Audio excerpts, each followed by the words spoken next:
Coronavirus. Let's you little shit. You want to start saying that shit like that?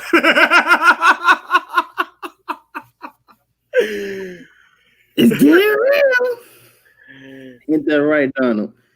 Yes, very real. But now I realize this COVID shit is real. Trump Pat going up. I know what I have to do to heal myself. I'll drink bleach. Bastard.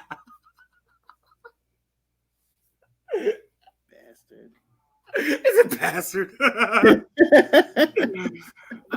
was going to hit the buzzer, but fuck that dude, man. Fuck Donald Trump, man. That's real. That is real. Like it's from the heart. But your favorite artist made a song about me. Nobody's died this week yet. So, that's good news thus far. You ain't have to say it like that. No one's died yet. Like, damn. We're going to have fun. There will be Donald Trump dying jokes sprinkled along this episode. I don't care. I don't fuck. I don't. Okay? I don't. You hear me? I don't. All right? You don't wish death on any man. Fuck that. That dude's a devil incarnate. He got to get. That motherfucker's got to get. I seen somebody on Instagram and made me really upset because the YouTuber I follow, EDP445, he's already crazy. But like he's really out this joint acting like he's supporting Trump. He like played a video talking about, yes, he denounced white supremacy and racism. He's not a racist. I'm like that.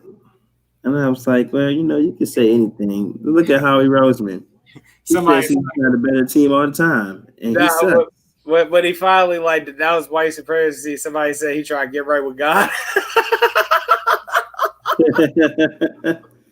Lord. He gonna be like, this is my final parting address. Black Lives Matter. And we need another black person. Fuck that. You keep the money. Also, kneeling in NFL games are good. You keep the money. Very good. Very large like me. Very important like me. You keep the money.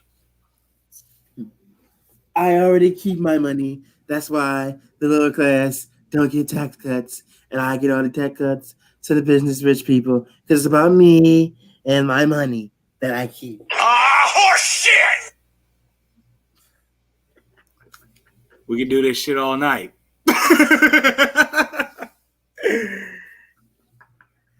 Don't threaten me with a good time. Oh, God. It's going to be Walter Reed. Doesn't mean I won't make jokes.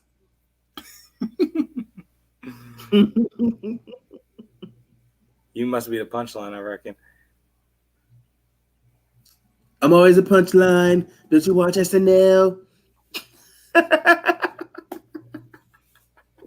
There is literally a cartoon called The Cartoon American President, and it literally satirizes Trump. Yeah, I think I've seen that before. It came on after Jesus and Meryl one time. I was watching. I was like, oh, this is hilarious. I never got around to watching it. I hate him that much. Well, you should watch it. I'm always a good draw on television. I'm not even going to give him the power to be satirized. Well, aside from me, apparently. It's true. It's true. At any rate, live via satellite, it is Gorilla Game Podcast. I am your apathetic to Trump, yet foul-mouthed half of this show, young raspy god, Gaithersburg's favorite son, Carlos Crawford, a.k.a. Super Kicking Randy Orton off an ambulance truck. It's Chin Music Charlie. AKA Thick Flair. None of you can be first, but a whole bunch of you can be next. Woo! AKA Snack Miller. I run around with open scissors. They taking pictures. I can lose my head and grow instead. Gets only bigger. I put one foot in front of the other. I never settle. Waste your time, but water bread when I'm turning liquid. The metal is the AKA Gelato Graham. I have a great relationship with our owner, Vega Garcia. She offered me an 8-year, $1 million and 5 ounces a year contract after my second season when we won the big one, and we've been friends ever since. That was a lot of money back then. AKA Ricky Yeah. AKA Ricky Spanglish. He got my cousin deported after telling the law that my cousin was the leader of his mob. I hate that guy. Ricky Spanglish. AKA the idiom savant. You know, Kenny, I've been really flying off the handle this past week or so. You've missed it. There it is, flying off the handle. That's the idiom. I said I promised a new AKA last week, so I'm gonna sneak this one in. AKA Trill Mascaras. Man with face. Lord. AKA you know him, you love him, he's back. AKA Haystack West. Listen, I don't think there's nothing on the other side of this jungle inside this island. Son, it's like going through a forest in the war. There's always a battlefield on the other side. And that's what you're hoping for on the other side of this jungle? I'm hoping for help on the other side. Oh, fuck this. What was that? No, I didn't. Just hit. Shh. Everybody just hush the hell up. Backs against each other, follow me in my direction. If anyone sees anything on 4 legs, we shoot on sight. You hear me? Yes, man. Yes, dear. All right, now on me. Slow so we don't alarm each other. Psst. Moose. Go on and introduce yourself to these people. I don't like how every time we get together with your mom, we almost die. My name is Kenneth Whitaker, a.k.a. Solo, the original owner of the Millennium Falcon. I'm flying this vessel better than anybody. Cue the John Williams music, because that's how I used to fly.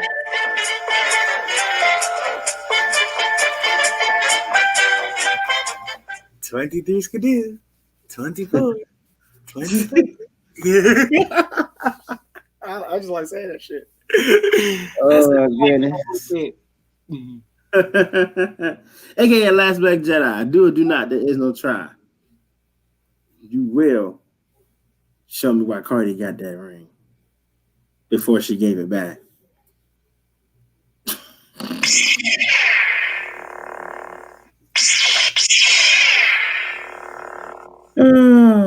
Way to avoid that buzzer, Kenny. You saw my hand move. You saw my hand like glance towards the lightsaber, and once you started that Cardi statement, you saw my head glance towards the buzzer. He had to reel that shit back in real quick. He was like, all right, cool. Cheer. I see what you're playing at, Kenny. Hey, AKA Mr. AKA Mr. Go Slick Vodka. Fogel. Sup.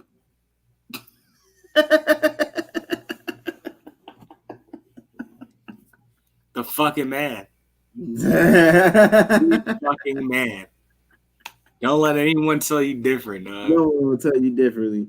AKA the American Scale Busted Rhodes.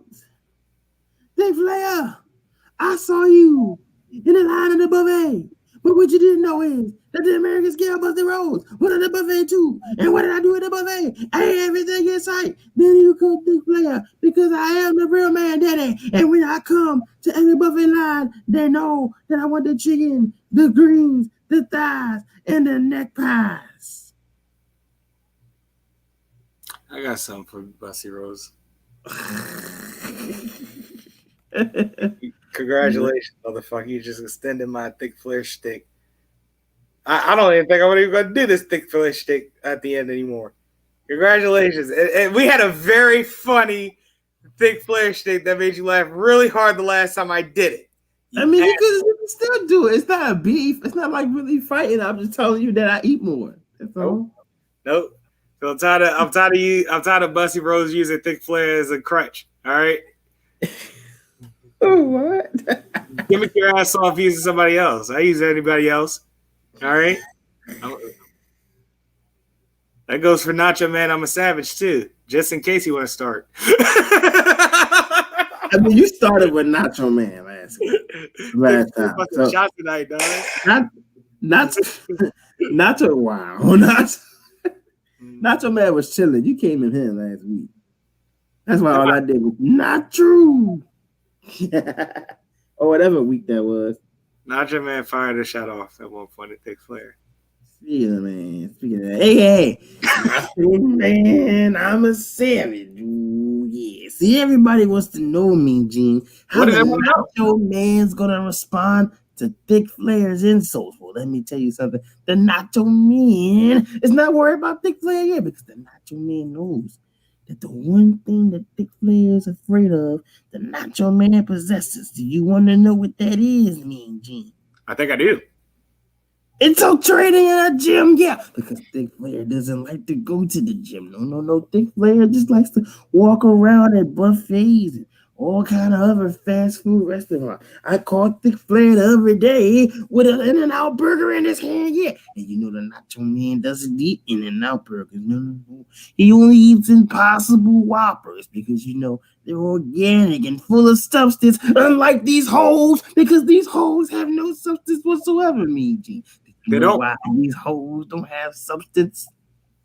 Why not? Because these hoes ain't loyal to the Nacho Man. Oh, yeah. Ladies and gentlemen, that was Nacho Man, I'm a Savage, live from an undisclosed Burger King line. Don't you use blood sugar substitute? Yeah.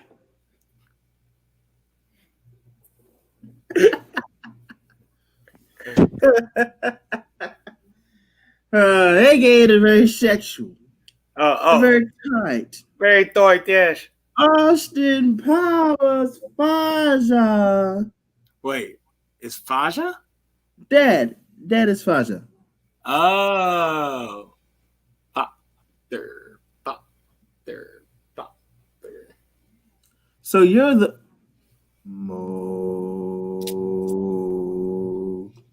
most excellent agent we've ever seen. Yes, the most excellent agent we've ever seen. This is a callback to the conversation we had the other day. I'm not going to bring up the subject. You remember it. So do I. Somehow, some way, so does Juan.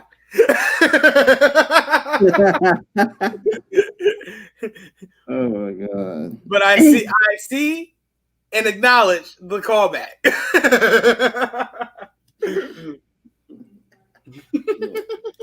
AKA, I'm never gonna get through these. Vincent Kennedy, black man.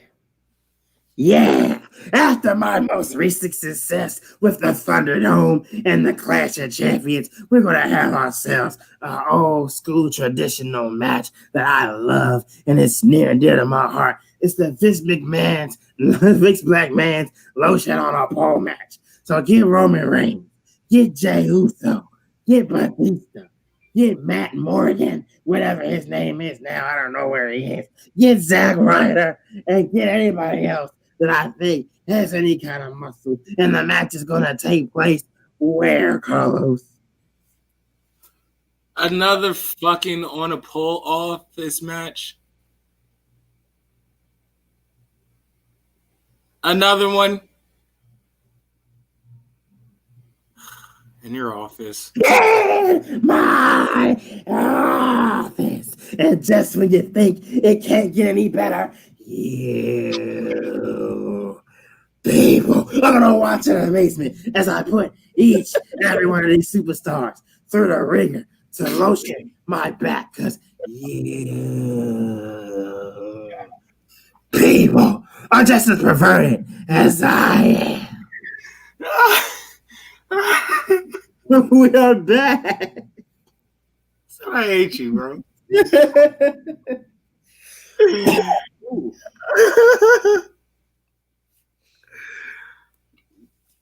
Oh man, Kenny. At this point, the people too want to know.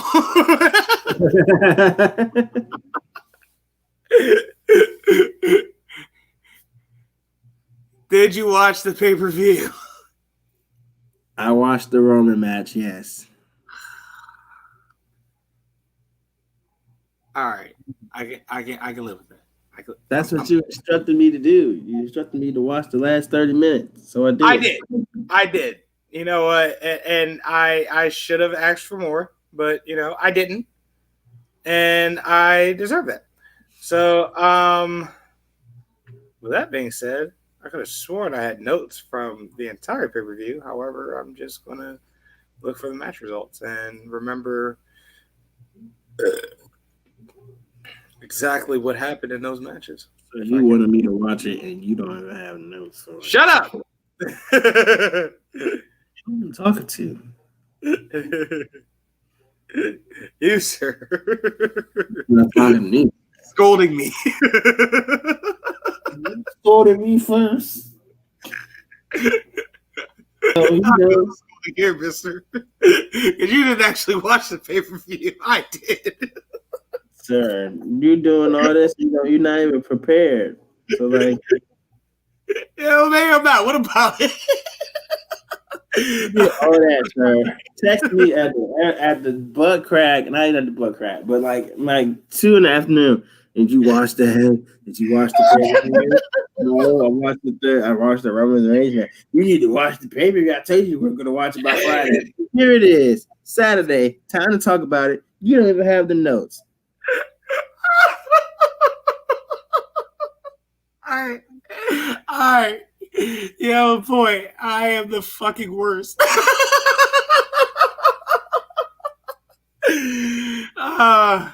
Even with my struggles, I still watched the match. You Oklahoma's in trouble again? still don't have the problem. You still don't have the notes. No, I got the notes now at this point. All right. So the first match of the night, right, was the pre-show match. So do you want the results of that? Do you still care about pre-shows? No, I don't care about shows. All right. Never mind. All right. With that being said, the first match of the night.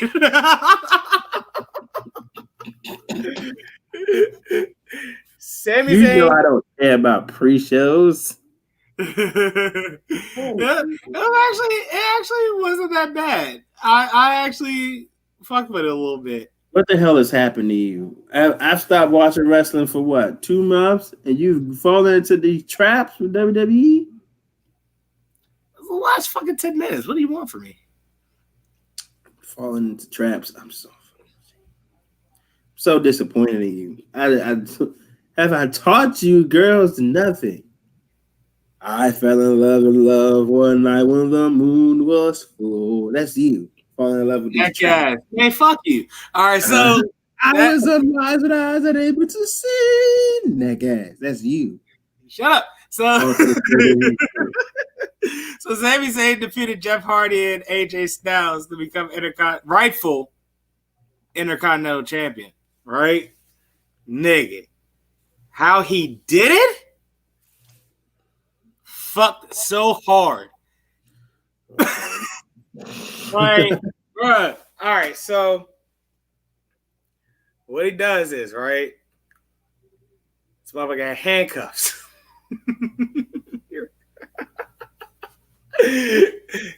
Handcuffs Jeff Hardy's earlobe to one of those little like step ladder, the little like small ladders. Really? And this motherfucking Jeff Hardy carrying a ladder that was like about half his size. On his motherfucking So they did that shit outside, right? So meanwhile, inside, him and AJ, they going at it for the motherfucking for the belt or whatever, to climb the ladder.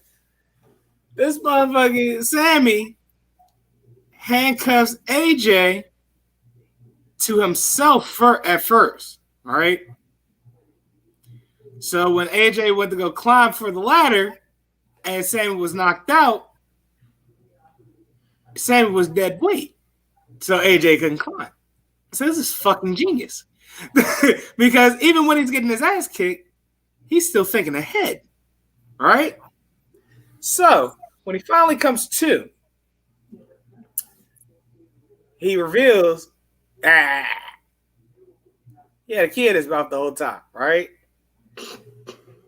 So when, AJ trying to, stow him off or whatever, Sammy kind of selling it. AJ turns attention towards the belt, and at that moment, this motherfucker Sammy took the fucking cuff off his wrist and set that bitch right on the little the little middle support part of the ladder. Mm-hmm. Fuck that party up for AJ. AJ was tight, bro. So then this motherfucking Sammy climbs up the ladder, and as AJ trying to struggle out of the motherfucking handcuffs. At no point did he think of just yanking the fucking ladder down. That's what I would have done, but that would have been detrimental on my health as well. So I get it. So Jeff Hardy probably rolls into trying to boggles his ass in the ring with the fucking ladder still in his earlobe. That shit was hilarious. As he's doing that, it's about Sami Zayn. He yanks the motherfucking championships. Bong bong, he wins. I was like, that's fucking genius. So this motherfucking Sami Zayn did a lot of thinking while he was out, huh? He did a lot of thinking. But that being said, next match, Asuka watched Zelina Vega by submission. We saw that coming.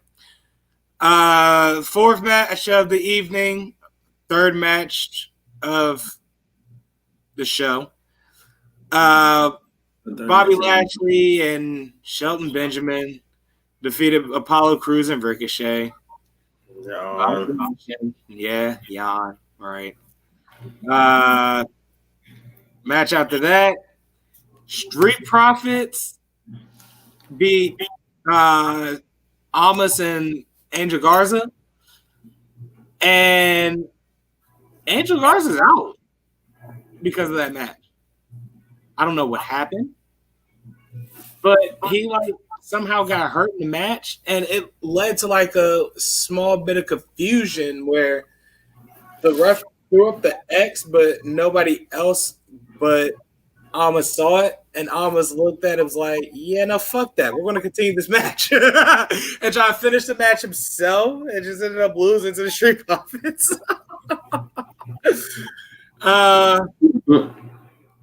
So, with no, Shayna Baszler or Nia Jax, Bayley had essentially no match for the night. So, improv 2, Asuka comes out. God damn it, Asuka pulls another double, Kenny. A real fucking Iron Woman she is, I tell you. However, she wins by disqualification because Bayley pulled the chair out on her. You saw that coming now. Drew Max beat Randy Orton in an ambulance match. That match dragged for fucking ever. However, once it got to where it needed to be, it got fun. Because every legend that Randy Orton has fucked with the entire month or so essentially came back to haunt Randy Orton during that match, right? Get to a point in the match where they're struggling to throw each other in the ambulance. Randy Orton scurries to the top of the fucking ambulance truck. Shawn Michaels comes out of nowhere. Shawn Michaels is at the top of the truck. Randy Orton doesn't see it though, because he's like looking down, getting away from Drew Mac. Turns around, bang! Super kick. However, before that, right?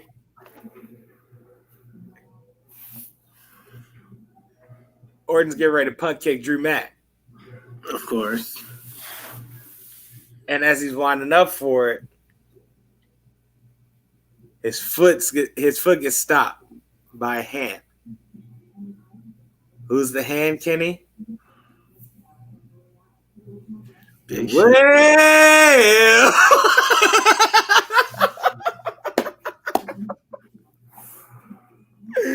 that's right, the Big Show. I don't know why you're so impressed with this. I'm not impressed with this. I'm amused by it, Kenny. So,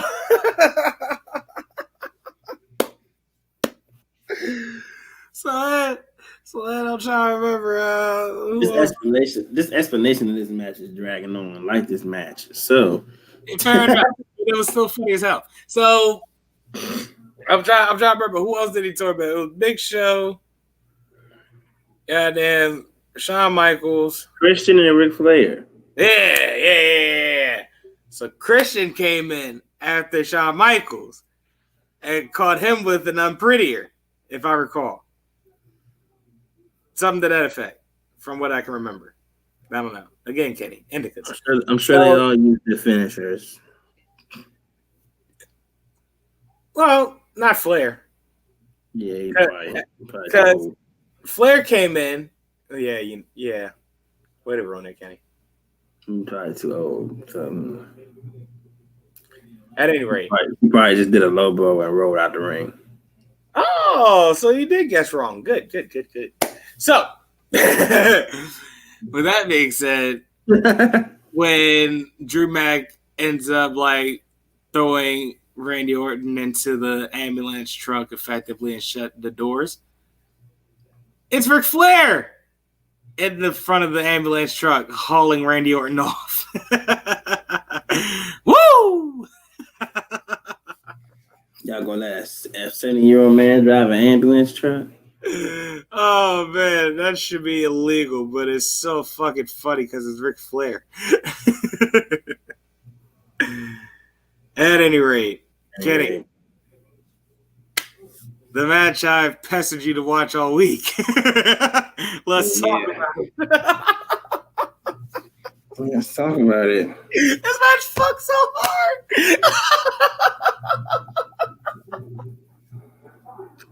Oh my gosh. Man, listen. It was already lit with the whole setup because they are cousins, legitimately.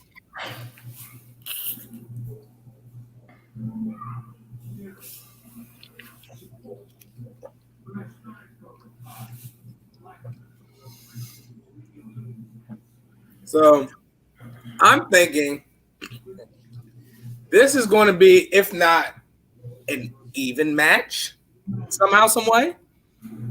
It's going to be one of those feel-good stories where, Roman's beating the shit out of Jay for a little while, and then eventually Jay comes back and, ends up winning. And it's like, feel-good story. Yay, Jay came through adversity and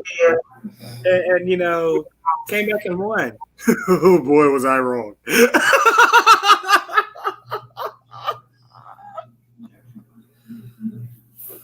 Very much wrong. Oh, my God, was I wrong? This moment Jay came out. I was like, all right, yeah, we lit. You know what I'm saying? He hype. He big hype. This is about to be dope. Da-da, da-da, da-da, da-da-da. I'm like, nothing's changed with this motherfucker, huh? However, he steps out, No shield vest, Kenny. Shirtless. I said, oh shit, it's go time, showtime. I said, this motherfucker's motherfuck Jay up. He's about to commit murder tonight. Oh my God. Boy, was I essentially right, buddy. Because from the jump, it was just out of hand. Absolutely out of hand. And the best part about it is, this motherfucking Roman is talking shit the entire fucking match, Kenny. Like, how do you not hate that? How do you hate that? Like, it's fucking amazing. You know what I'm saying? I'm the chief.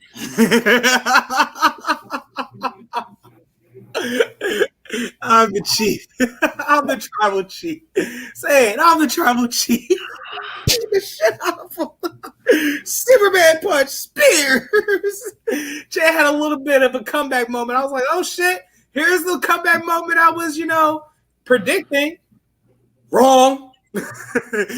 Roman shut that shit down immediately. I got to a point where I was trying to stop the fight. He was getting ready to stop the fight. Roman was like, get the hell out of here. He was like, don't you stop the fight. He's like, you do your job. I used to beat him worse when we were kids. I said, holy shit, this is crazy.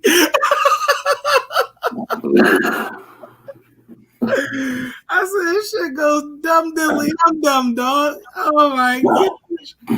And then we just got to a point where he just started beating the shit out of him. Then fucking Jimmy comes out and he's like, yo, you gotta chill. I'm throwing in the towel, bro. Jay's like, fuck him, no. So Roman looks at Jimmy. He's like, yeah, throw in the towel. Then you come in here and you call me the tribal chief. That's why we threw in the towel for fucking Jay. Match over. Roman said, no, I'm not satisfied. I just gotta beat the shit out of this motherfucker. Somebody needed to tell. It got to a point where Paul Heyman was like considering for Jay's health. Even he was like, all right, you're the tribal chief.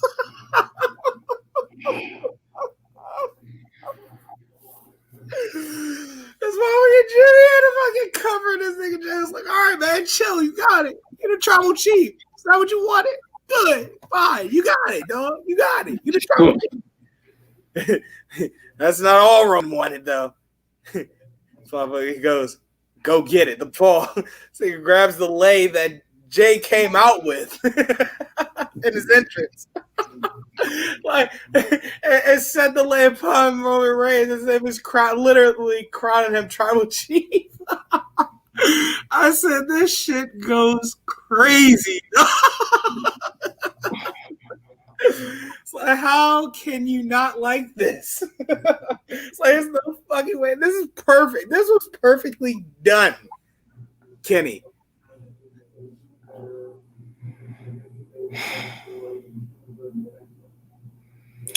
Not impressed.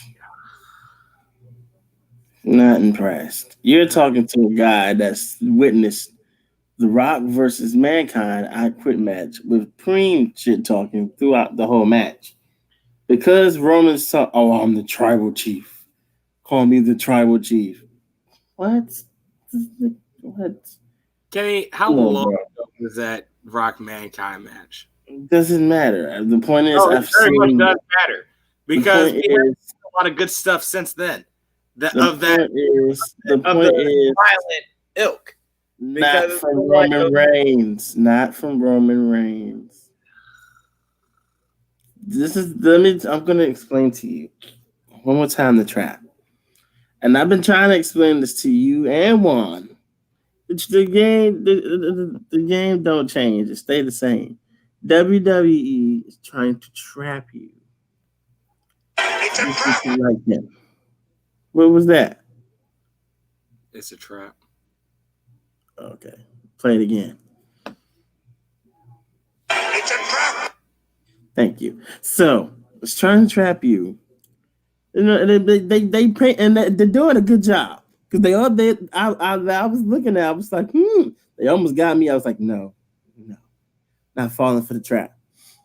They're trying to paint him up pretty, give you Paul Heyman. Like, oh, I like Paul Heyman because they know what Paul Heyman does. Doesn't change the fact that Roman still can't really talk on a mic. Yeah, anybody can talk into a camera and make family jokes, right? But it's like, dude, we know what y'all doing. Like y'all trying to put this man down our throats, make him the new Cena. He's still not that good in ring work. Okay, sure, yeah, he can beat up on somebody. He was doing that before. Like it's not nothing different. Like he's not doing anything different. He's always been labeled as a powerhouse. That's what he do. People sell to make him look strong. That's what they do. Make sure Roman looks really strong. Yeah, and that's because of it. Yeah, I'll help you look strong because it'll make me look resilient and not like a punk compared to my little brother, my older brother. They try to do all this. Roman is still not good. It's still boo on sight. It's still it's still I don't believe you or you saying that you had cancer because I don't feel like you can make a movie that fast while you're having cancer. I just don't believe it. And it's not me saying that it's not a legit thing that he probably was dealing with before because I'm sure he is. I hope he wouldn't lie about having leukemia or anything like that. But dude, you going through your thing, making a movie. Like even though saying Chadwick did it, but it's like you was going you was going all out on a limb talking about what I'm saying like you making it seem like you was going on a break because of leukemia, but in reality you go on a break to film scenes. Like which one is it? Then to take another leave because of COVID, but now all of a sudden you good to go. If we didn't start the episode off the rails, 36 minutes in, we are off the rails. So what you gonna tell me is you Chadwick Boseman. You can film Black Panther. Don't believe that. Maybe you're under control. They painting it pretty and everything, but Can he say sorry? same Roman, just a new day. Sorry for what? I don't feel like that's a bad thing. Chadwick did make movies under cancer, having cancer. Still, you're using it as a comparison for Roman Reigns with malicious intent. It ain't malicious. I'm just telling you what I believe. I believe you're an asshole for that belief. I'm an asshole for saying a fact. Yes. I'm an asshole for saying a fact. Listen, man. That's you. All right. I'm going to name some wrestlers, right? And you're going to tell me what they have in common or what you think or what's the first thing you can think of that they have in common. Okay. This should be fun. Roman Reigns, Hulk Hogan, Triple H, John Cena. They all got super pushes by WWE. Sure. Not the answer to what I'm looking for, though. They all did roids. Definitely not the answer I'm looking for. They got a certain set of moves. We're getting warmer. They only have a sequence of moves. We're getting very, very close. They all do the same shtick. Limited moveset, Kenny. Same thing. I said that. That's the answer I was looking for. Limited movesets. No, They don't have limited movesets, Kenny. That's not true. Triple H do figure fours and Boston Crabs From time to time. On major pay-per-views. You've never seen good. You've never seen a Roman do a Boston Crab. However, from let's see, where the leather and denim years. Mm-hmm. So around, I want to say in the last 4 to 5 years, he's had essentially the same moveset, Kenny. Why? Because he's a slow-paced wrestler. I don't care about his moveset. I'm not impressed. He's still trash. It's still here's what I'm getting at. You can only be but so good in the ring with a certain set of rules, with a certain set of maneuvers. Now, Triple H gets away with it because Triple H's matches are more ring psychology than legitimate, sports entertainment wrestling. You know what I'm saying? You get what I'm saying? That's why his matches are slow, because he really wants to tell the story, draw it out, so people actually understand it. It's also cause him to be a ring general of sorts. That type of match. Now, Hulk Hogan is trash. John Cena,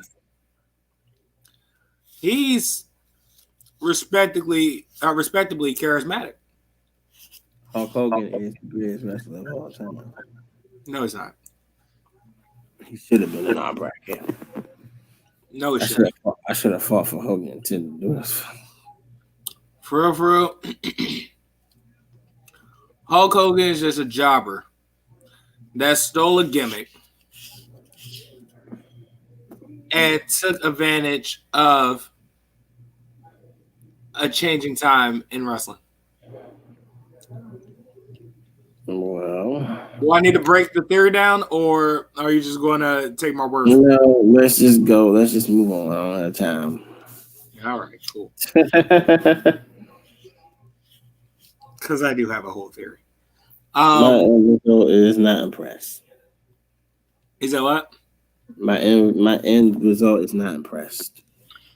Well, I saw this coming, Kenny, and you said that maybe I expect a different outcome out of this. But no, Kenny, I'm disappointed in you. I am very disappointed in you. Why? Because WWE is very few and far between in content like that these days. So we're at the point where when they give us this content, it's worth it. Why? That jump fell so flat for me. I'm just like, bro, this is dumb. The tribal chief. Come on, bro. And first of all, much better than Big Dog, is it not? Lie to me. And it's racist. So we're just gonna make fun of their heritage like that and try to use it for personal gain. Say I'm the tribal chief. We just had a whole thing about Hear me out. No. The patriarch of this entire wrestling family, his gimmick name is the High Chief. No. It is. It was. I know who it is. Just I don't know. So Back then it was racist. It was racist. I don't think it's racist. I think it's pretty Racist. Okay, it ain't racist, but Roman's just trash to me. He's the boss of his tribe. That's what he's saying. He's a Sasha Banks of his tribe. Roman's trash. He fall into the trap. Now, as I said in the text message, Kenny, I would love for The Rock to come back and humble him. I would love for it to happen. Should it happen? No. It most certainly should not happen. It should happen. The Rock is a retired WWE superstar. He should stay that way. Why? Because last time he stepped into a ring, he needed a hip surgery. So, it's not worth it. I think he should come back. Kenny, you want to watch the world burn. That's why you want The Rock to come back. I think he should come back and just ruin everybody's hope for Roman Reigns. Just destroy it. He would never do that to his own family member. And if you want to play with the people's champion, rock bottom. He's just going to attempt to put Roman over again like he did at the Royal Rumble. Yeah, that was horrible. That Royal Rumble thing, that was terrible. I'll give that to you. That was fucking awful. It was so bad, bro, that they started blowing The Rock.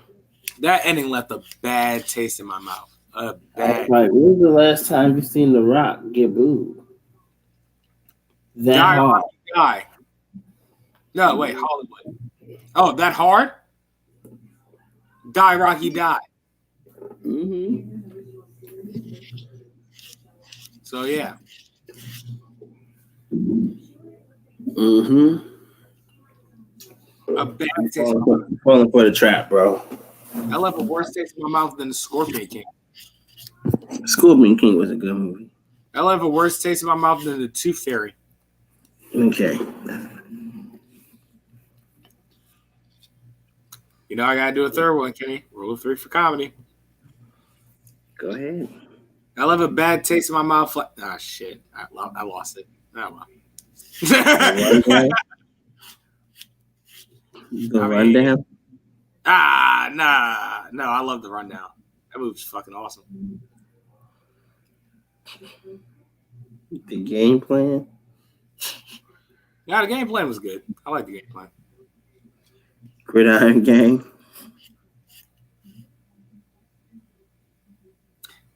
That works too, but that's not what I was thinking. What would you think about Walking Tall or something, whatever it's called? What was that spy agent movie he was in?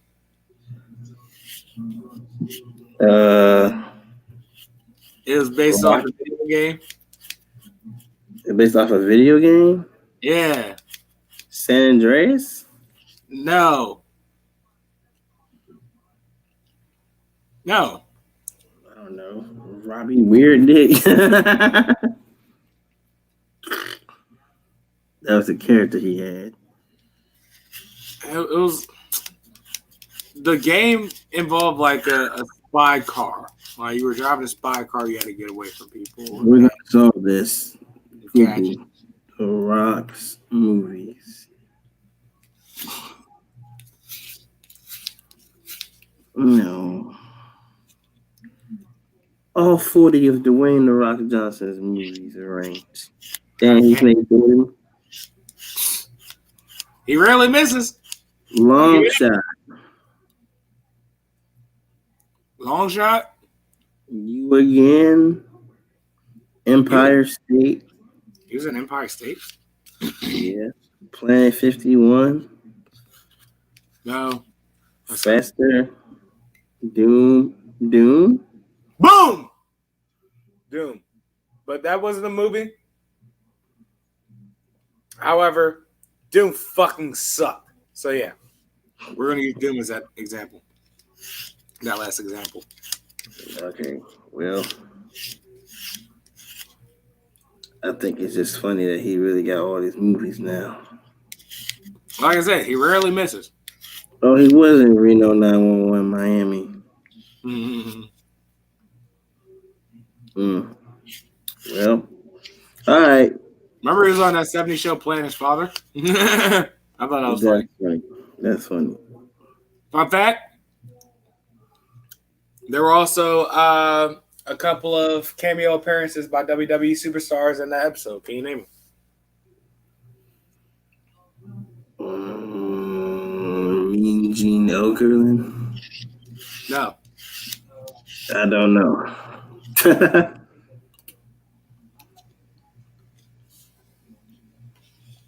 During that card in the episode, the Hardy Boys fought each other. And Ken Shamrock fought, I want to say Edge, but it was probably just a random guy. And Ken Shamrock even has a line in the episode. And then he said, I'm in my zone. Now he goes, I give, and I give. And he just stares Kelso and Hyde down until they sit the fuck down. And then Big Cat Ernie Ladd was Soul Man's manager. Ernest the Cat Miller? Fuck you, Kenny. Disrespect Big Cat Ernie Ladd like that. I don't understand why you don't like Ernest the Cat Miller. Continue. Disrespect Ernie Ladd, though. I'm not. I was just asking for clarification. No. No, you weren't. No. No, you were not. You lied. Stop lying. Give us the notes for NXT so I can give you the notes for AEW. Sure. Right. That I definitely have the notes to. Right. So, first match of that night was Shotzi Blackheart over Dakota Kai. Buddy, there was a spot where Shotzi put Dakota Kai in a sliced bread number 2 onto the ring apron, my nigga. Bro, I thought Shotzi broke her neck, bro. That's how they land. Because when Shotzi went for the flip, it's like her body finished the flip, but her head was still like kind of locked in to the hook in. Uh-huh. So when she landed, it was like, I was like, but nonetheless, she got back up and they kept going with the match. And Shotzi won. Tegan is out with yet another torn ACL. You hate to see that. I guess that's, revenge for what she did to Johnny and Candace's TV in that one vignette. That Cameron Grimes guy, fucking annoying. That's all I want to say about him. Kushida versus Tony Nese. My only note on this was in the cruiserweight division, save some money, keep the good 3 to 5 of them.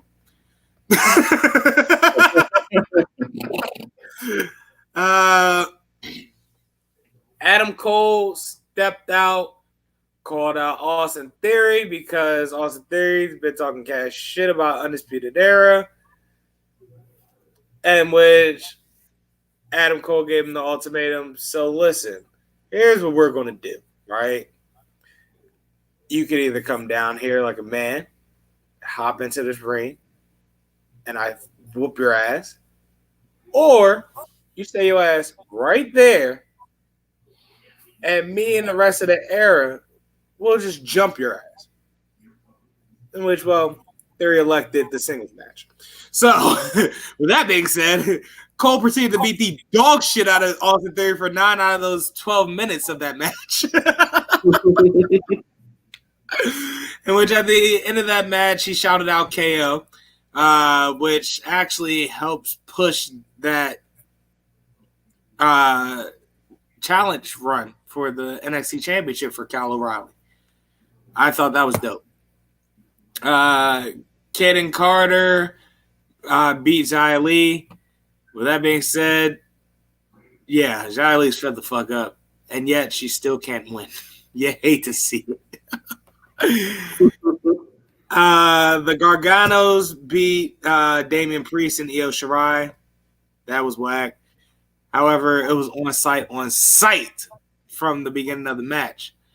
And the finish was Io nails a moonsault on Johnny just for Candice to kick Damian Priest in the balls and Johnny take advantage of that. And that's how it ends. Whack. So. And that was NXT this week, Kenny. What was AEW like? All right, so AEW, we had a couple things happening. The matches, you know what I'm saying? The matches weren't bad, but they weren't they were good, but it wasn't a lot really to note over about. So the 30 years of Jericho is next week. Okay. That should be more eventful. But Cody Rhodes made his triumphant return after losing to Wardlow in 3 minutes. I mean, to Brody Lee in 3 minutes for the TNT Championship, which is the new TV title. Mm-hmm. So Cody's doing a promo about, why wrestlers shake hands because we need each other. To which I said, I believe we shake hands because we just want to use our hands for something. Ring of Honor shit. Yeah, but there was a spot in this where because the whole point of this is for Cody Rhodes to accept Brody Lee's challenge to a dog collar match. To which I say, burnt that in my veins. It's a dog collar match. Yes, a dog collar match. So that dog collar match will take place next week. What dog collar match? Are they both? Oh, they're both connected to each other by dog collar? Yes. That's interesting. It's intriguing. Yeah. So, of course, they make this a big thing. Brody Lee comes out. Him and Cody go to blows.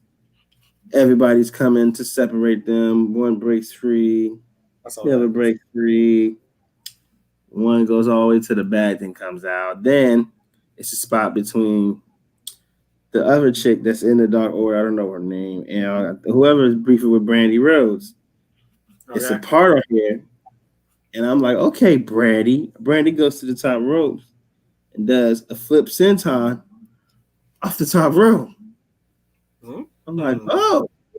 And cleanly connects like a clean spot. I was like, oh. Oh, Brandy been in the We're doing sentons off the top. She's going crazy. Selling and everything. Okay.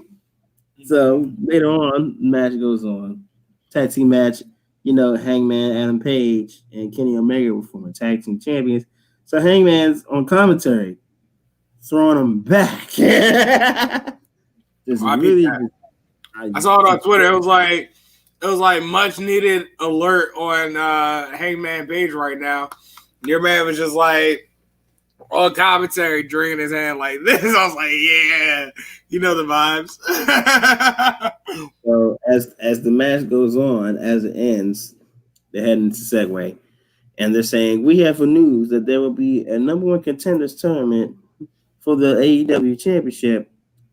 And they name it the participants. They name it 3 participants, and the last one they say, and the last participant, Kenny Omega. Kenny Omega. Your man's go. I gotta go. Which is I want to know is, will we see the true Hangman double cross of Kenny Omega? It's about that time.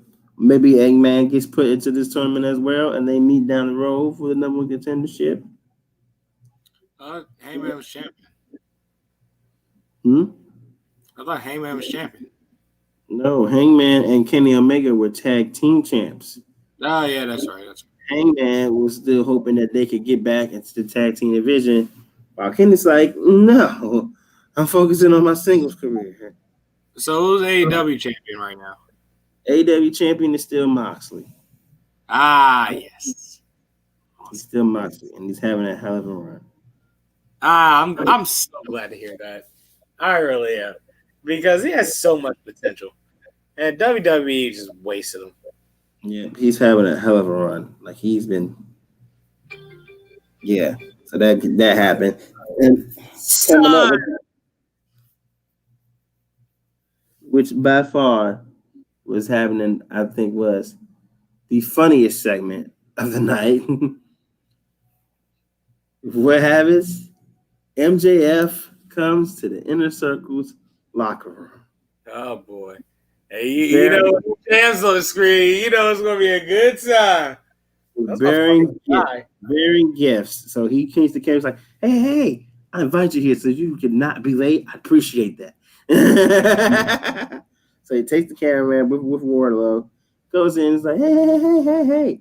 Just want to congratulate you on your match and congratulate you for 30 years. I got gifts for each and every one of you. So he goes, yep, we got a jacket here for who's this for? Big Hager, yep, that's yours. Santana, that's yours.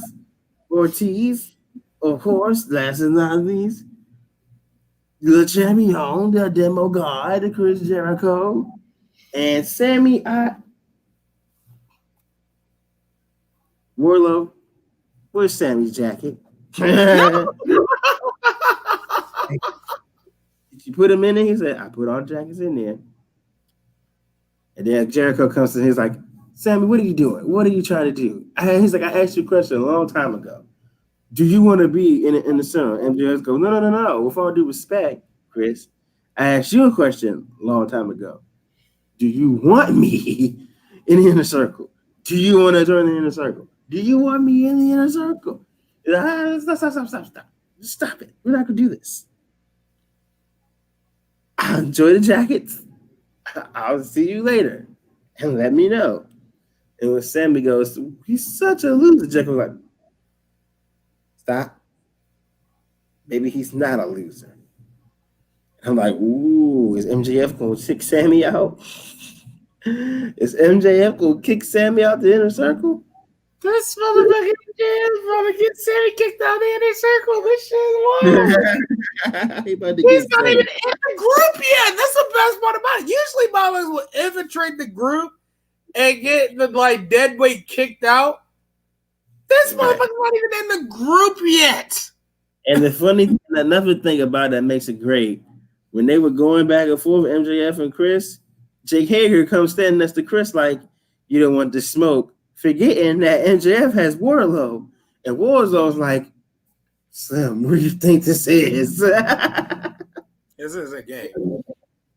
Like, we can match. I feel like terms at one point. I feel like if MJF gets in this inner circle with Wardlow, it's going to be kind of a Rock Farouk type thing, in which MJF really is in this joke like,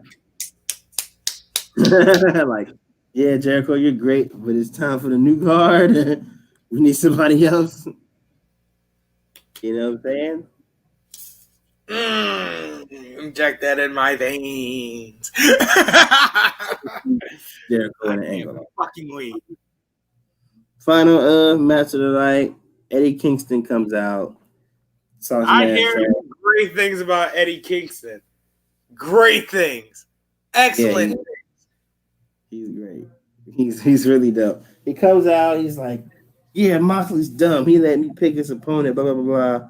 Starts planning to attack his best friend of 18 years, the referee. I forgot his name. But anyway, him and the other two people he was with, I can't remember their names, surround the referee. Moxley comes out, barbed wire baseball. We'll call them. Yeah, the boys.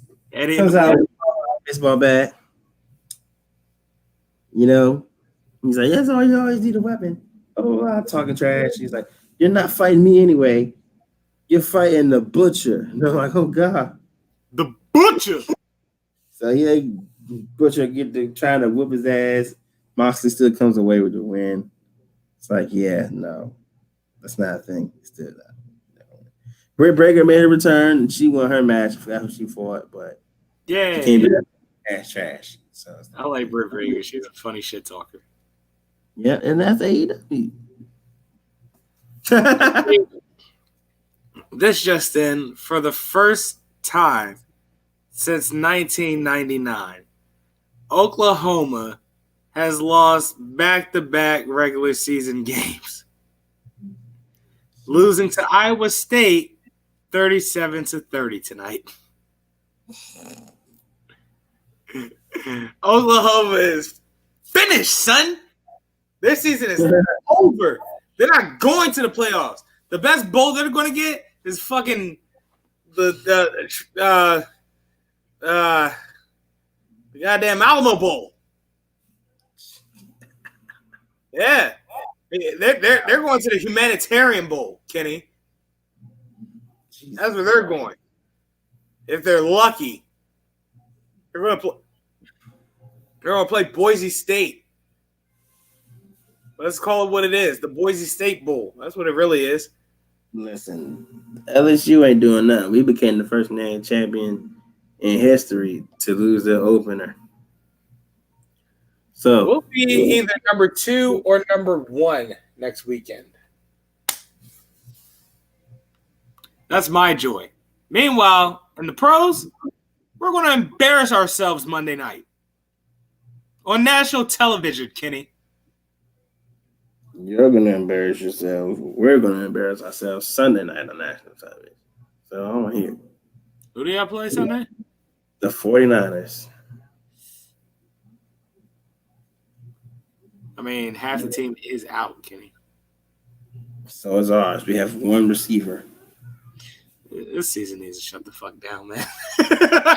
It's not worth it. However, Kenny, I believe you have a gift for me. I do have a gift for you and for the Gorilla Gang podcast viewers.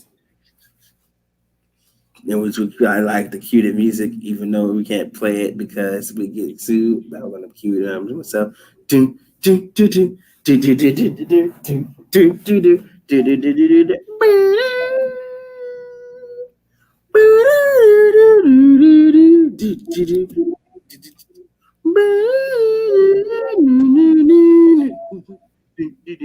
like a montage of like football plays over the last like 2 to 3 seasons. Right. Every beat is like a bunch of hits. Right. It's 5, ladies and gentlemen. Yay! Makes his triumph fired up. Speaking of fired up.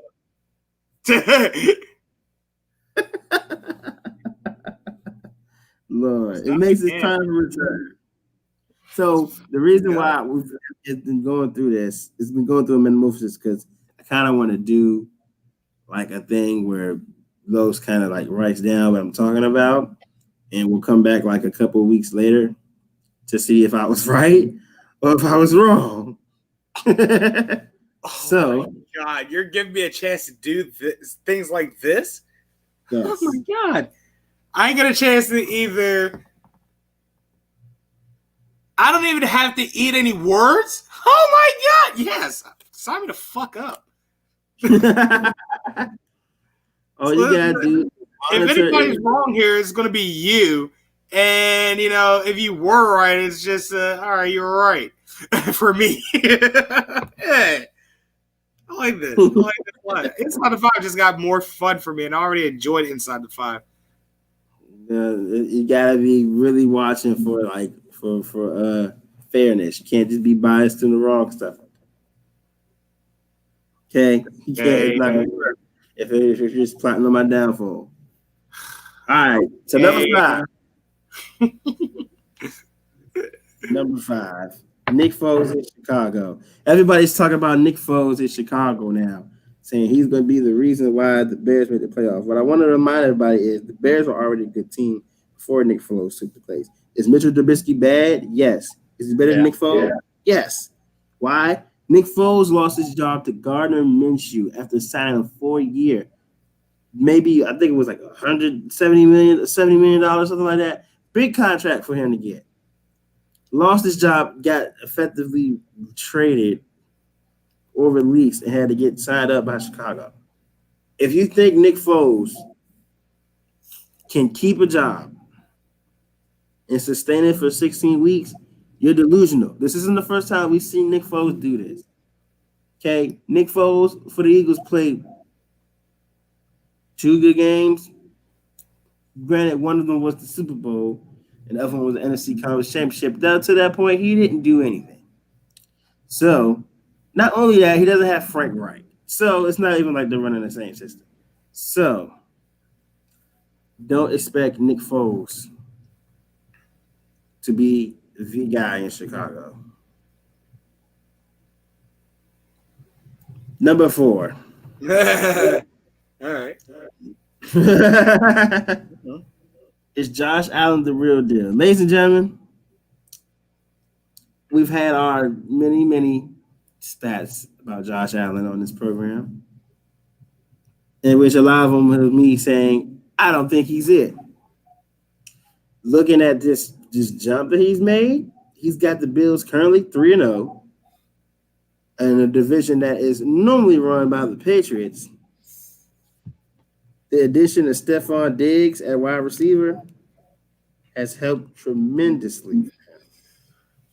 He's throwing like 4 touchdowns a game.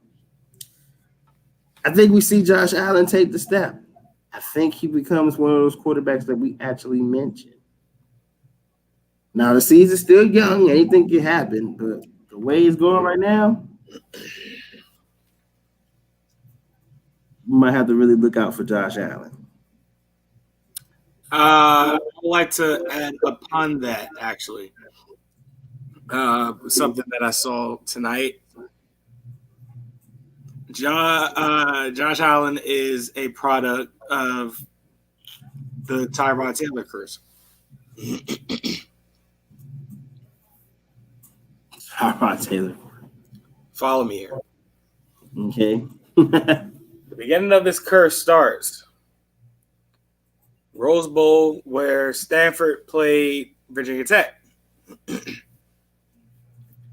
Tyrod Taylor had a stellar performance. However, the winner of that game was Kenny. Whom? Inform us. Huh? Inform us. Andrew Luck, who proceeded to have if he had a better offensive line, stellar career. Who proceeded to retire because he didn't have a better offensive line. Fair enough. All right. Well, let's go to Baltimore then. All right. He plays understudy to Joe Flacco, wins a ring, and eventually gets sent to Buffalo. A mere year or two later, though, they draft somebody similar to Tyrod Taylor. Kenny? Who's that player, Kenny? I'll give you a hint. He's currently the starter. Josh Allen. No. I mean for the Ravens. Oh, for the Ravens.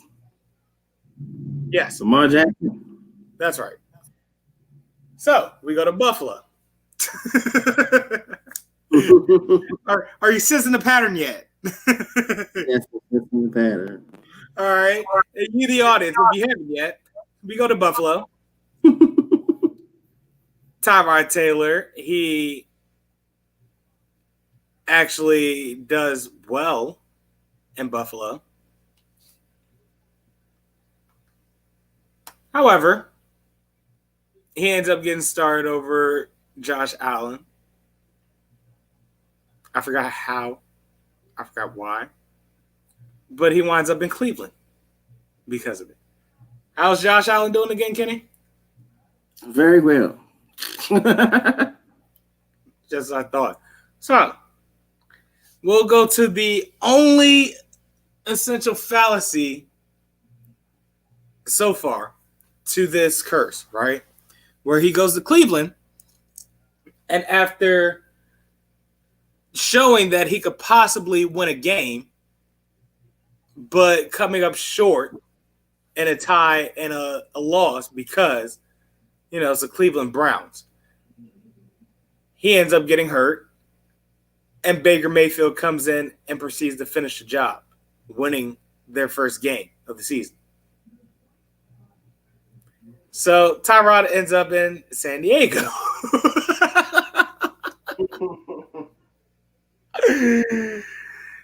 So Tyrod ends up he ends up in LA.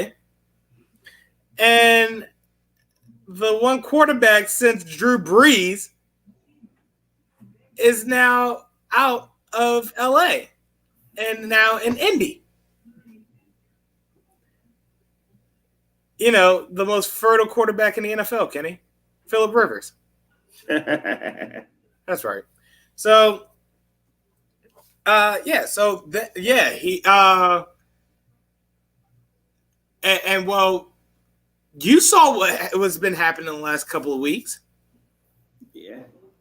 Yeah, Puck Shalom. Justin Herbert's doing well now.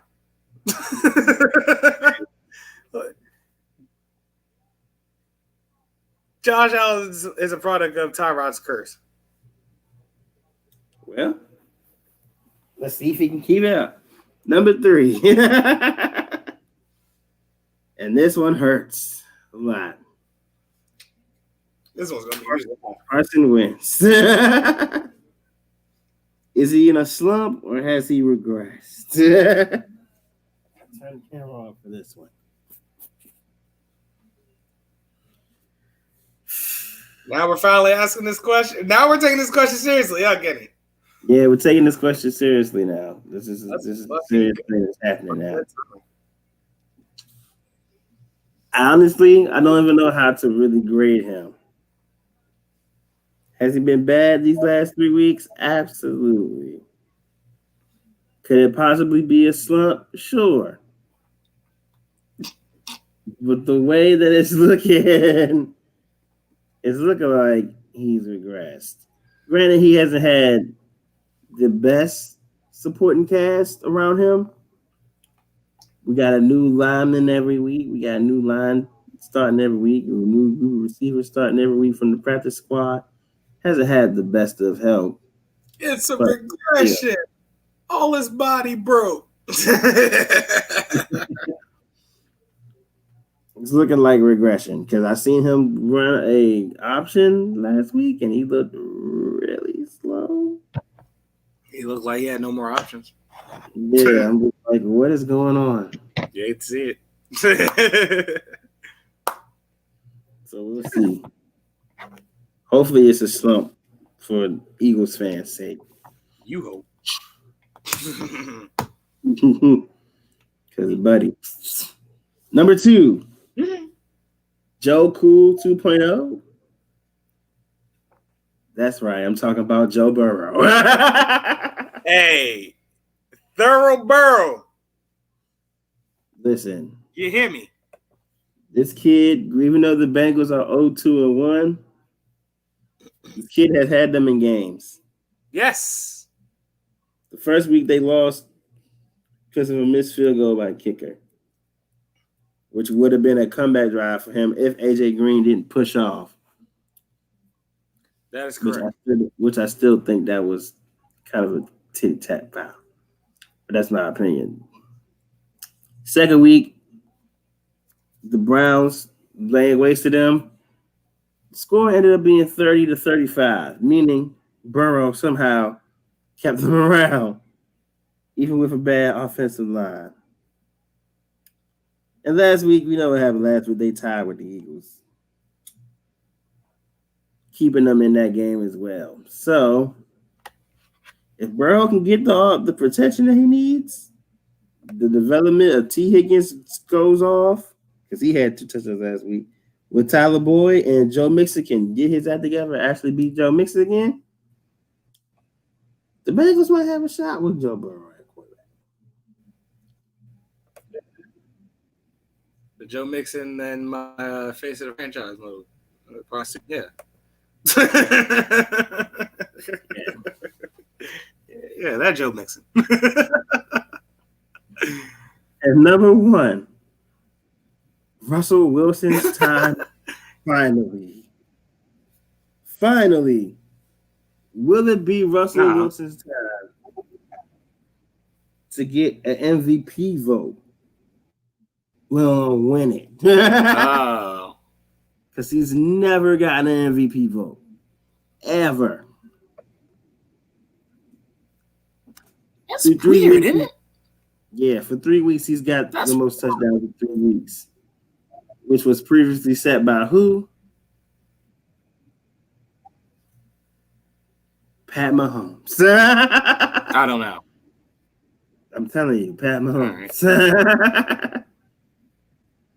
So, right. I think it's finally time we put some respect on Russell Wilson's name. Sure. Through these first weeks, the first 4 weeks, he's an MVP front runner, as he should be. So, I hope Russell Wilson can keep this play up and win the MVP. And ladies and gentlemen, that's Inside the 5 for this week. Wait. Shit.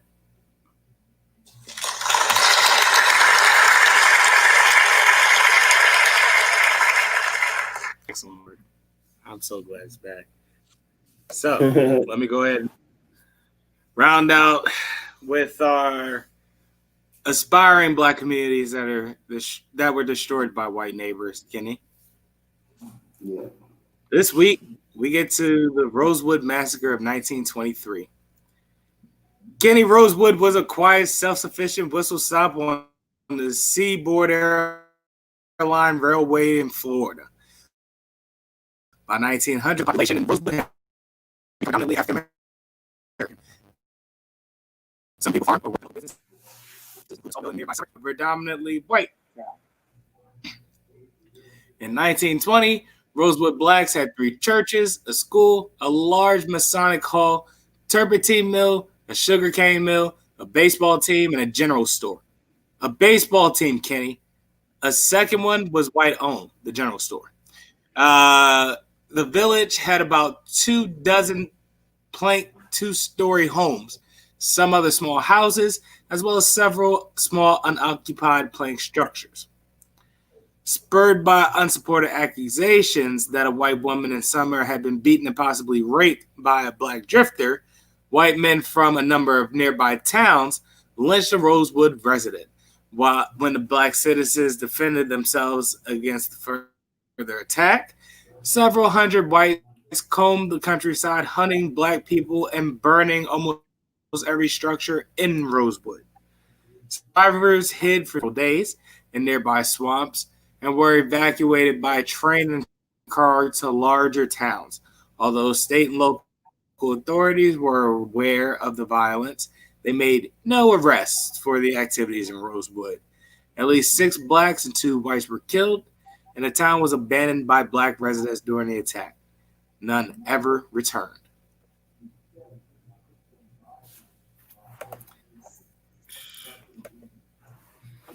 I get excited to hear these, but then I get sad every time you talk about it. It's like, no, I know. And I decided, like, from now on, when you do this, I'm gonna turn my camera off. Nah, man. It'll be black. You know what I'm saying? Keep the black screen up. That's fair. The reason that's the reason why I'm doing it, because like it's exciting to learn some history, but then you remember it's some pretty fucked up history. But it's American history. It's the ugly side of American history. Why? Because it's the black side of American history. And American history has made the black side of American history ugly. That's just what it is. Terrible. That's not on us. That's on the past.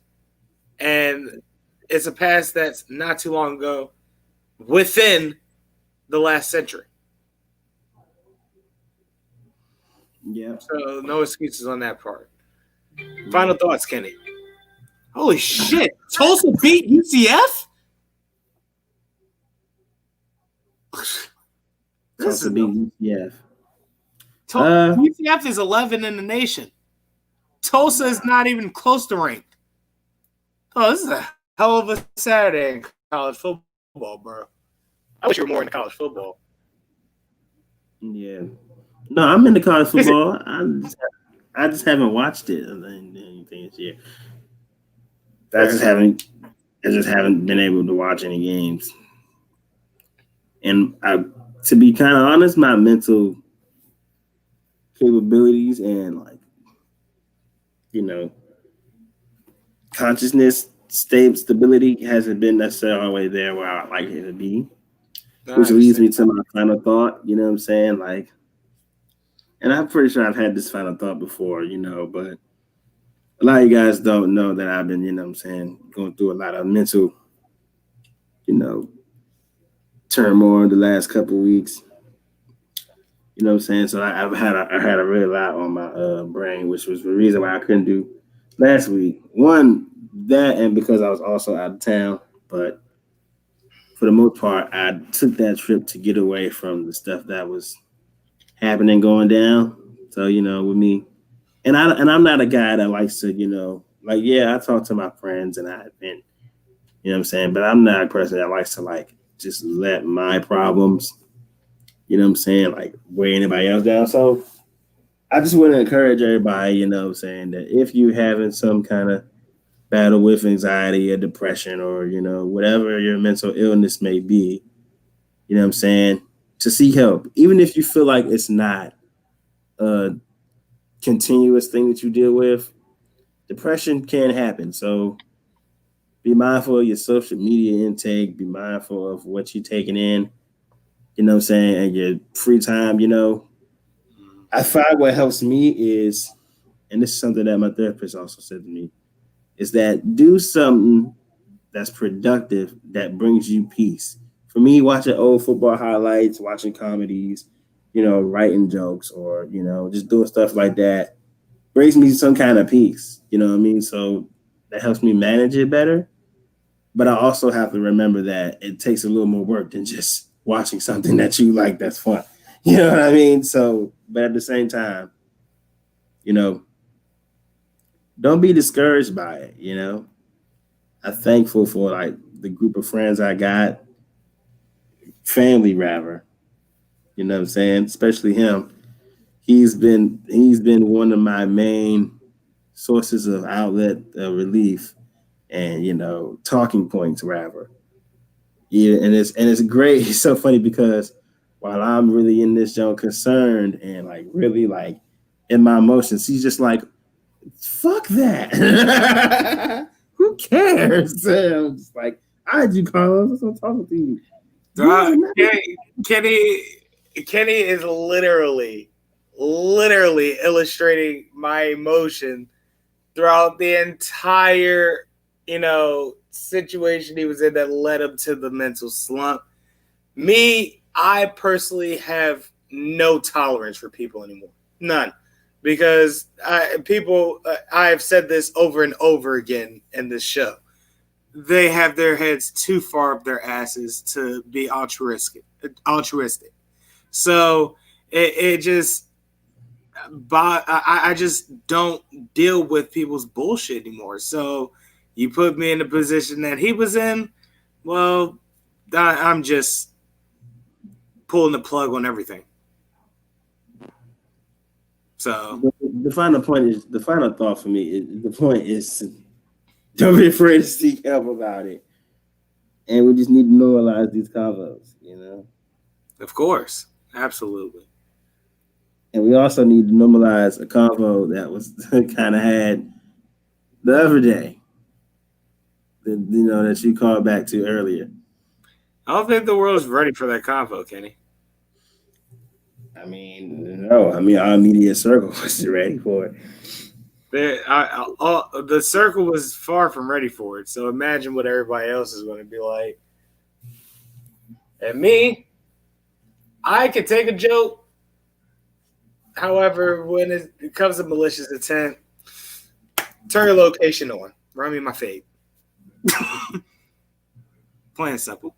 Like I have again no tolerance. So I catch shit off of a hypothetical. And now I'm knocking at your door and I'm telling you to step outside and put your guards up because now I have to beat the shit out of you. Plain and simple. I'm an angry person and I hide it very well. So. However, listen, man, I haven't been to therapy at this point since the end of last year, and I don't know if I'll ever be back because of my work schedule now. I'm gonna be honest with you. So I am on my own with what I learned in the past couple of years. I've actually been in it. Until after my 90 days, because just starting a new job. But at any rate, my final thought is brought to you by Kiki and Co. Cupcakes. My homegirl Kiki, she actually started a bakery company, and from what I'm hearing, those cupcakes are fucking amazing. And I want in on that shit as soon as possible. Listen, if you go on the site, if you go on the site, I believe it's kikiandco.com. She has, a list, like a list of different types of cupcakes. Now, they're different flavors, but the flavors have names, Kenny. Really? And my stone ass enjoys shit like that. So, but the names work very well with the flavor, and its flavor is like salted pretzel, caramel, goddamn strawberry cheesecake. You got it. You got to check the site out. It's awesome. However, with that being said, she's having a fall box giveaway. So at this point today to October 16th, one lucky winner will receive half a dozen of our full line cupcakes. Yes, I'm reading it from her Instagram. And a free Kiki & Co. t-shirt. The rules are rather simple. Like her giveaway post. Her Instagram is at Kiki Co. Desserts. KikiCo.desserts. Follow that Instagram page, by the way. Tag 2 of the sweetest people in your life, as she says, and use the hashtag peace, love, and sweets. And the winner will be announced on October 17th. Good luck, everybody. Yes, I signed up for it. So, that being said, my final thought is there's been some pretty fucking sweet music going on lately, Kenny. Yeah. Yeah. I complain and bitch about hip hop these days. And as Ducky said, there are still heavy hitters that,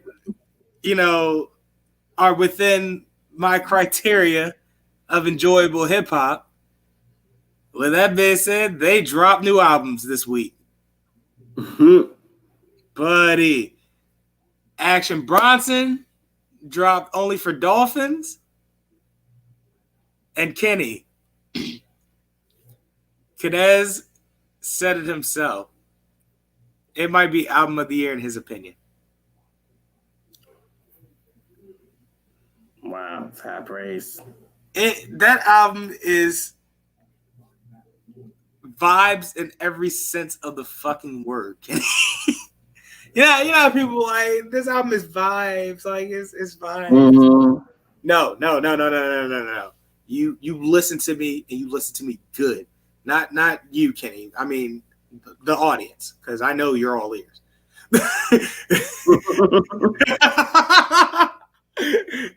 Oh God, I did not mean that to be a double entendre, but it works so well. Yeah. Continuing on. That album is vibes in every sense of the word. If there was a musical definition for that word, this album would be it. Because it bends, like, I'm talking about, you know how people say it bends the genre? Yeah. I'm talking about it. Bender Rodriguez, my guy. The genre of hip hop. Like, he's rapping over like contemporary, and it's you know, sounds that he's done before that he's like, you know, glanced or grazed upon, like Contemporary Man, for example. But like, you have the likes of, you know, your contemporary type of sound to your like Arabic type of vibe to your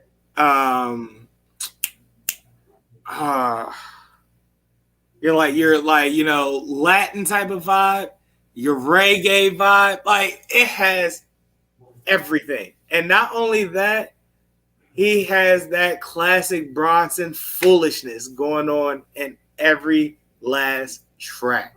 So every last song you have to listen to, because if you don't like the beat, he's going to say some funny ass shit on the beat. All right? West Side Gun, the, you know, head honcho of Griselda. Yeah. He dropped his album, Who Let the Sun Shine. Yeah. Boy, did it not disappoint. God damn it, Kenny, Griselda does it again. Listen.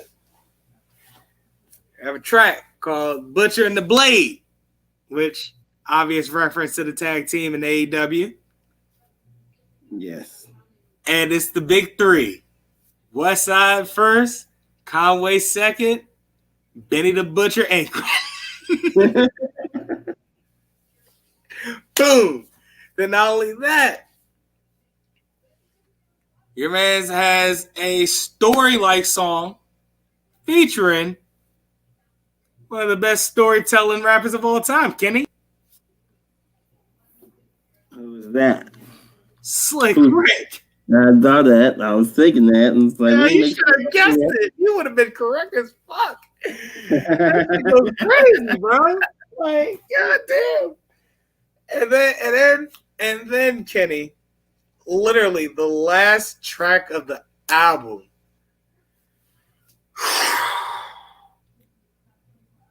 Nigga. First of all, it's called 98 Sabres, right? Mm-hmm. Which is the obvious championship, the Buffalo's championship season in the NHL. If I'm not mistaken. I believe that is. It features, you know, of course, West Side Gun starting out. But then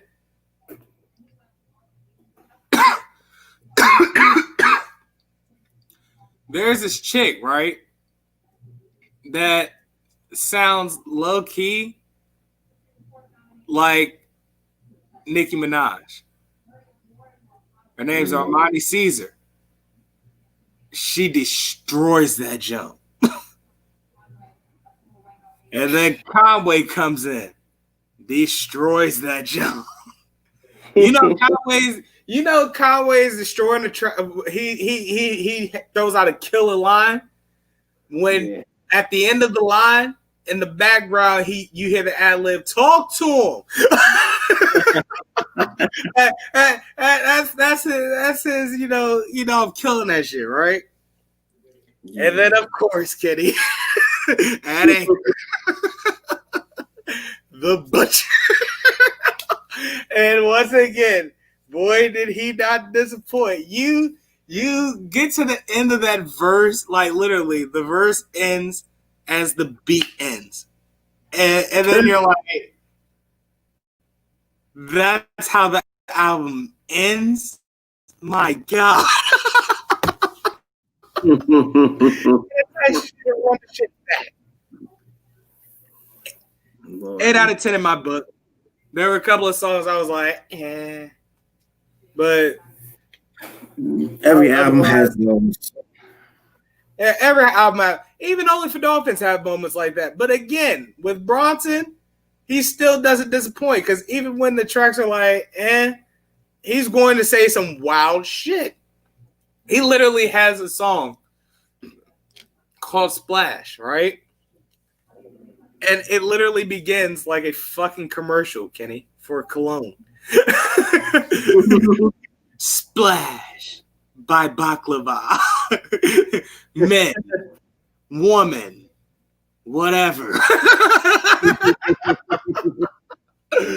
What a yeah, those two albums get 2 thumbs up in my book, no doubt. I highly encourage y'all to get hip to those albums. And that's my final thought of the evening. Let's go. All right, well. I don't have bits for the second half, so I'm just going to say him. My name is Kenneth Whitaker, a.k.a. his solo, written on Millennial Falcon. Just play the music. Mm-hmm.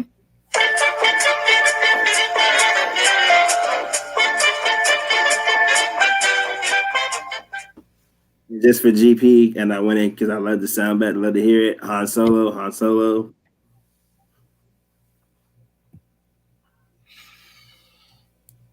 No, I'm not going to give you the dignity. I'm not going to, because you phoned it in. You got to earn that shit. You got to earn that shit. Fine. AKA the Last Black Jedi, you will put me in the front of the buffet line.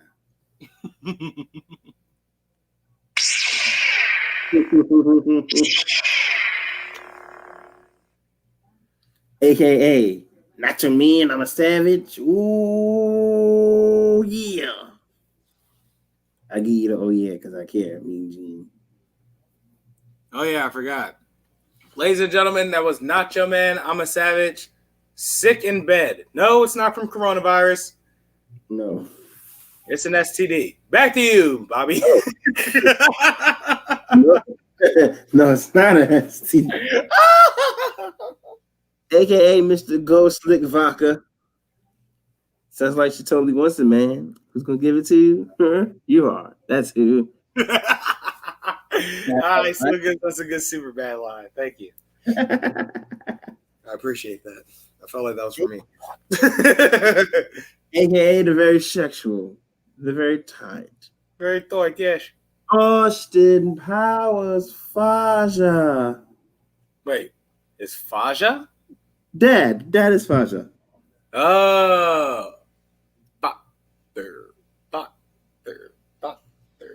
I give you a line from this one. You have a tight body. Yes. I can see it from your tight pants. Yes. He's like, I don't think that's something a dude should be saying to another dude.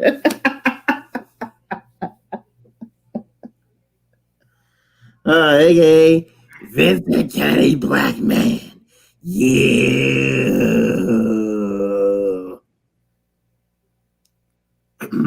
Yeah. Yeah. People. Need a sign up for the Thunderdome. That's what people think this is funny.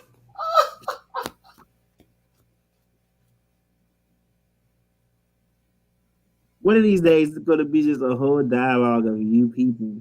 No, please, no. I'm not going to handle that.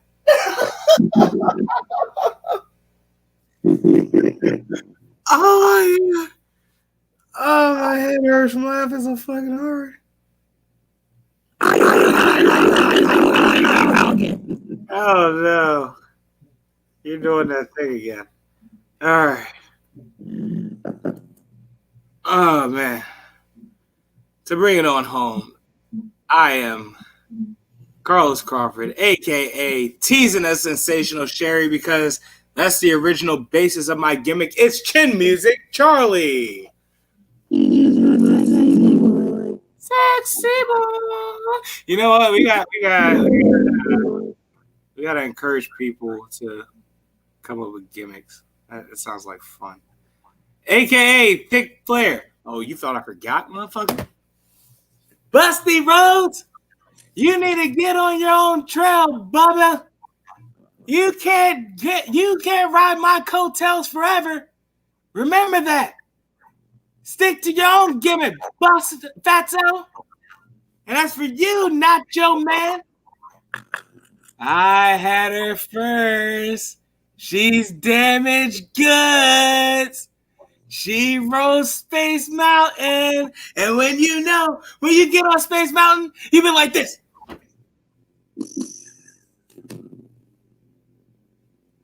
That's right, Kitty. I managed to work my original.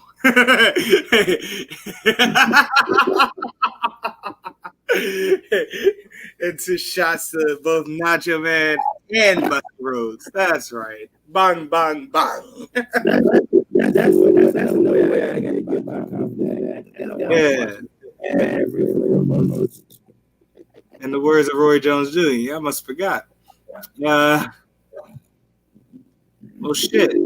I thought I had a fucking Jump the Snack Miller for the back end, but I guess we'll do this. AKA Snack Miller. Motherfuckers thought they had it on lock. I tell them open to say, a hoe, I put a hoe in her place. They show me love all the time. Motherfucker, it ain't nothing to rhyme. Got my tax bracket cracking, filling W9s out. It's my house. I was in the pros, you was only at the tryouts. Tell your coach to put your ass in timeout. It is what it is, it'll be what it be. Oh, yeah. Pippin ain't easy, leave it to me. Oh, yeah. Oh, because it's Saturday night, and that song's a part of an album called Saturday Night Cartoons. Or more Saturday Night Cartoons. It's Sunday, I get it. Don't be a dick, Kenny.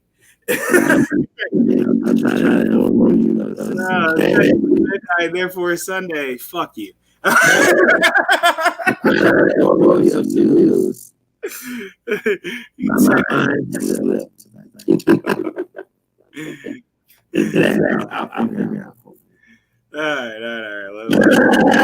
It's a long episode. AKA Gelato Graham. Who here remembers when I went for the double cycle? 2 blunts, passes, and doobies in the air, and 2 rushes, bull hits, and bong rips in one game. Yeah.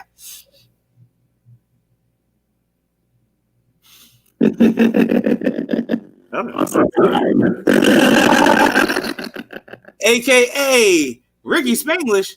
You mean that fake blonde beggar? Ricky Spanglish. AKA the idiom savant. Kenny, you got to get your act together, bro. There it is. That's the idiom. Get your act together.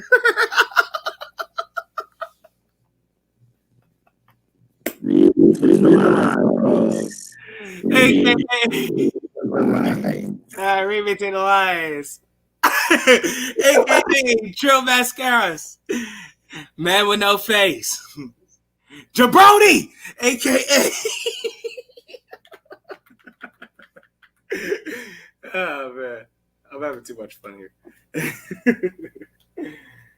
There we go. AKA Haystack West. Mama, do you see any daylight? Could you could be a real pain in the ass, Sheriff. You know that? But yeah, I'm saying less woods. Shut up. All right, boys. A couple of 100 yards and we see what we got on the other side. Big ass cat!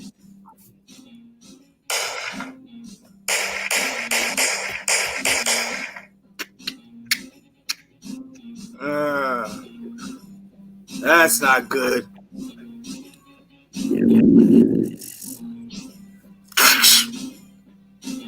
What do we have here? A group of castaways? Hello there, mister. My name is Tessa Hampton, and this is my husband and sons and their friends. We got caught in a bad storm and got shipwrecked on the beach, and we were wondering where we were. You're in the island of Hispaniola. Oh? Calm down, Matador. And for the time being, you're all under my jurisdiction, murdering a near endangered species. You mean this abnormally large cougar-looking thing with spots? That is a rare leopard indigenous to this land.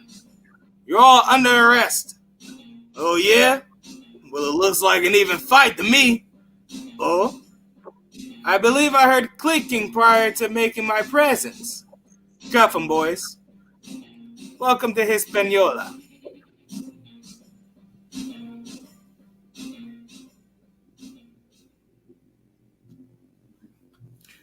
Ladies and gentlemen, that was episode 110. Another long one, but once again, fucking worth it.